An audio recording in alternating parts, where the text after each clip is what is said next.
আসসালামু আলাইকুম। কিডনি সমস্যায় বিট খাওয়া নিয়ে অনেকের মধ্যে একটা বিভ্রান্তি কাজ করে। এটা সত্য যে বিট একটা অত্যন্ত পুষ্টিকর সবজি, তবে সব রোগীদের জন্য সমানভাবে উপযোগী নয়। বিশেষ করে যাদের কিডনি ফাংশন দুর্বল, তাদের ক্ষেত্রে বিট খাওয়ার আগে কিছু বিষয় বোঝা জরুরি। বিটে তুলনামূলকভাবে পটাশিয়াম বেশি থাকে, আর কিডনি ঠিকমতো কাজ না করলে শরীর অতিরিক্ত পটাশিয়াম বের করতে পারে না। ফলে রক্তে পটাশিয়ামের মাত্রা বেড়ে যেতে পারে, যা আমাদের হার্টবিটের অনিয়ম, হার্টের দুর্বলতা বা গুরুতর জটিলতার ঝুঁকি তৈরি করতে পারে।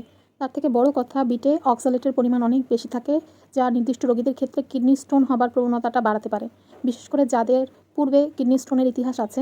তবে গুরুত্বপূর্ণ বিষয় হলো, বিট সব কিডনি রোগীর জন্য সম্পূর্ণ নিষিদ্ধ নয়। এটি খাওয়া যাবে কি যাবে না নির্ভর করবে রোগীর অবস্থার উপর, রক্তের পটাশিয়াম লেভেল, ডায়ালাইসিস হচ্ছে কিনা বা কত পরিমাণ খাওয়া হচ্ছে তার উপর। মেইনলি এই ভিডিওটা করার কারণ হচ্ছে, আমার চোখে খুব পড়ছে যে সবাই বিটের রেসিপি বানাচ্ছে অনেক রকম। বিটের হালুয়া, বিটের শরবত, বিশেষ করে রমজান মাসকে উপলক্ষ করে। বিষয়টা হচ্ছে, বিট নিজে কিন্তু ক্ষতিকর নয়। বিট অত্যন্ত পুষ্টিকর একটা সবজি।